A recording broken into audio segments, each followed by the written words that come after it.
महागठबंधन सरकार बनाने में यदि किसी प्रकार से विफल रही तो उसके जिम्मेवार वो खुद होंगे, क्योंकि कांग्रेस ने यही गलती छत्तीसगढ़ में की थी जो कांग्रेस और राजद ने बिहार में की। यदि हम उनके साथ रहते तो और बेहतर तरीके से हम यह सुनिश्चित करते कि बिहार में बदलाव होता, लेकिन ये दुर्भाग्यजनक स्थिति कांग्रेस और राजद ने ली है निर्णय। पहलगाम में हमला हुआ, प्रधानमंत्री देश में थे, तब तक बिहार चुनाव की घोषणा भी नहीं हुई, लेकिन एक दिन बाद ही वो चला है बिहार और चुनावी सभा को संबोधित किए और वहां बोले हम इसका बदला लेंगे। मेरे खून में सिंदूर दौड़ रहा है।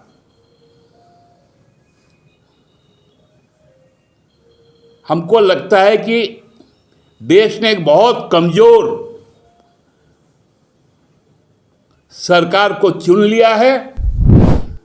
बाबूलाल जी अब भाजपा के लिए ऐतिहासिक धरोहर है, जहां उनका कोई भी कार्यकर्ता देखने तक नहीं जाता, और ऐसा और एक धरोहर 14 तारीख के बाद बन जाएगा। तो इसलिए अब आप लोग किस प्रकार से, चूंकि नेता प्रतिपक्ष हैं इसलिए तो संवैधानिक तौर पे हम लोग उनकी बात को सुनते हैं, लेकिन समझ में नहीं आता है कि उनकी बातों के पीछे अब उनका ये हताशा बोलता है या कुछ आशाएं अभी भी जगी है। हमको लगता है कि 14 तारीख के बाद अब भारतीय जनता पार्टी को इस राज्य में अपने आचरण, अपने विचार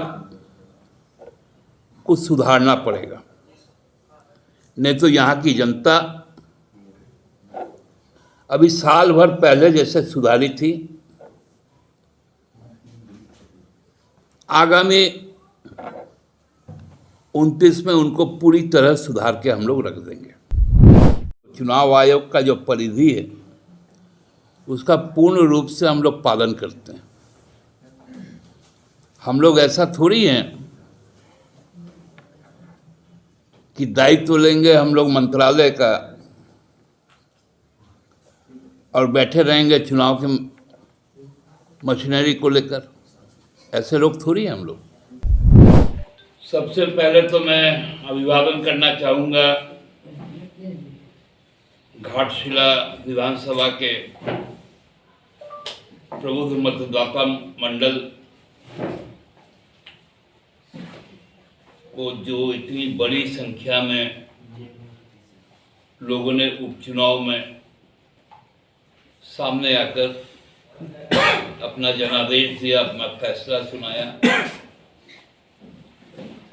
हमको लगता है कि पूरे भारत में आज तक के जितने भी उपचुनाव हुए हैं उसमें सर्वाधिक मतदान का रिकॉर्ड घाटशिला ने कायम किया है।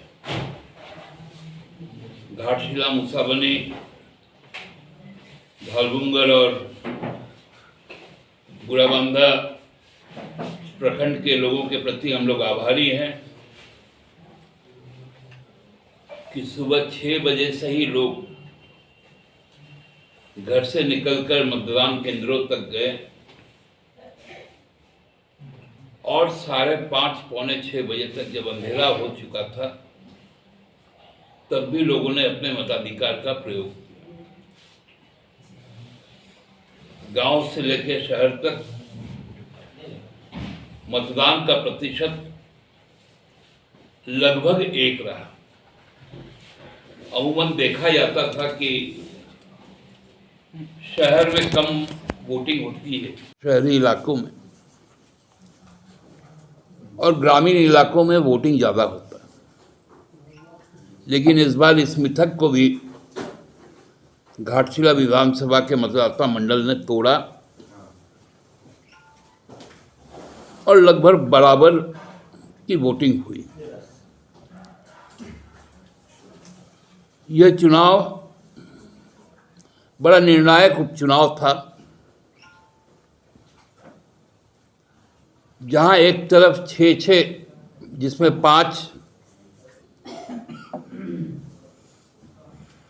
एक्स चीफ मिनिस्टर, पूर्व मुख्यमंत्री, एक वर्तमान मुख्यमंत्री उड़ीसा के और उसके खिलाफ हमारा एक मुख्यमंत्री, उनके लगभग 6 वर्षों का कार्यकाल, रामदास जी का घाटशिला के साथ एक आत्मीय संबंध, गुरु जी के प्रति आस्था और उनको अर्पित श्रद्धांजलि और सकारात्मक मुद्दों को लेकर जो हमने आगे बढ़ने का काम किया, वहाँ के विकास के लिए, खासकर शिक्षा के लिए,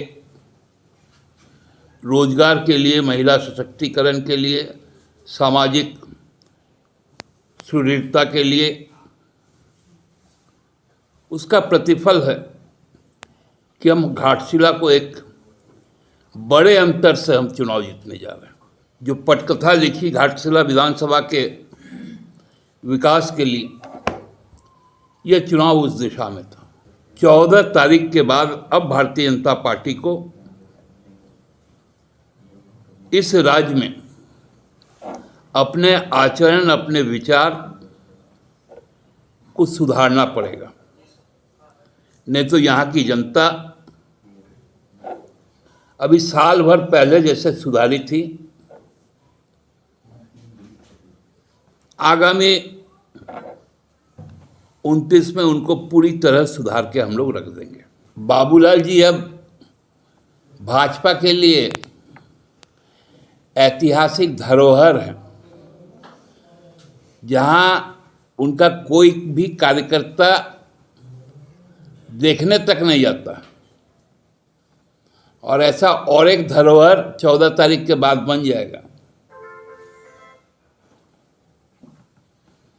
तो इसलिए अब आप लोग किस प्रकार से, चूंकि नेता प्रतिपक्ष हैं, इसलिए तो संवैधानिक तौर पे हम लोग उनकी बात को सुनते हैं, लेकिन समझ में नहीं आता है कि उनकी बातों के पीछे अब उनका ये हताशा बोलता है या कुछ आशाएं अभी भी जगी है कि भारतीय जनता पार्टी उनको अगला मुख्यमंत्री का चेहरा घोषित करे। पहलगाम में हमला हुआ, प्रधानमंत्री देश में थे, तब तक बिहार चुनाव की घोषणा भी नहीं हुई, लेकिन एक दिन बाद ही वो चले आए बिहार और चुनावी सभा को संबोधित किए और वहां बोले हम इसका बदला लेंगे। मेरे खून में सिंदूर दौड़ रहा।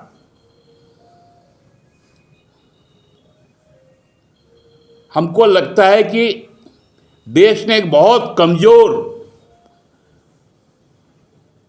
सरकार को चुन लिया है, और इसलिए आज हम लोग हर व्यक्ति हर वक्त आतंक के साए में जी रहे हैं, और कभी भी कहीं पर भी यदि इसी तरह की व्यवस्था केंद्र सरकार की रही तो हर शहर असुरक्षित है। महागठबंधन सरकार बनाने में यदि किसी प्रकार से विफल रही तो उसके जिम्मेवार वो खुद होंगे, क्योंकि कांग्रेस ने यही गलती छत्तीसगढ़ में की थी जो कांग्रेस और राजद ने बिहार में की। यदि हम उनके साथ रहते तो और बेहतर तरीके से हम ये सुनिश्चित करते कि बिहार में बदलाव होता, लेकिन ये दुर्भाग्यजनक स्थिति कांग्रेस और राजद ने ली है निर्णय। इसके पूर्व में भी छत्तीसगढ़ में इस तरह के निर्णय लिए गए कि हमसे सटा हुआ राज्य है, जहाँ बृहत झारखंड राज्य के तहत वहाँ के 3 जिले में हमारा संगठन कार्यरत है, वहाँ की जो जनजातियाँ हैं वही जनजातियाँ हमारे यहाँ पर भी है।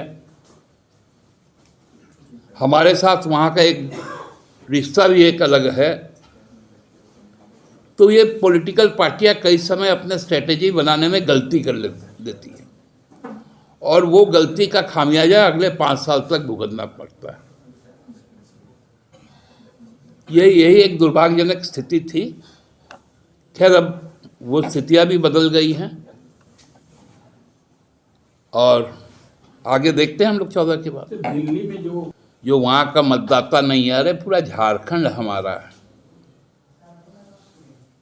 हमको बाहर से लोग थोड़ी बुलाना पड़ता है।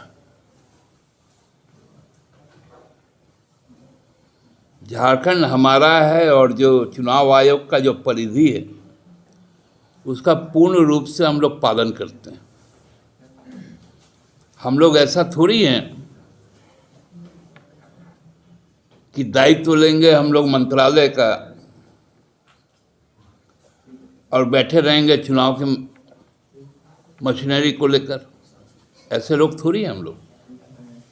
दूसरी बात है कि आप माइंस की बात बोल रहे हैं, वहाँ 3 केसेस ऐसे हैं कि वहाँ के लोगों को सरकार काम जल्दी करे इसके लिए कोर्ट जाना पड़ा माइंस खुलवाने, राज्य सरकार।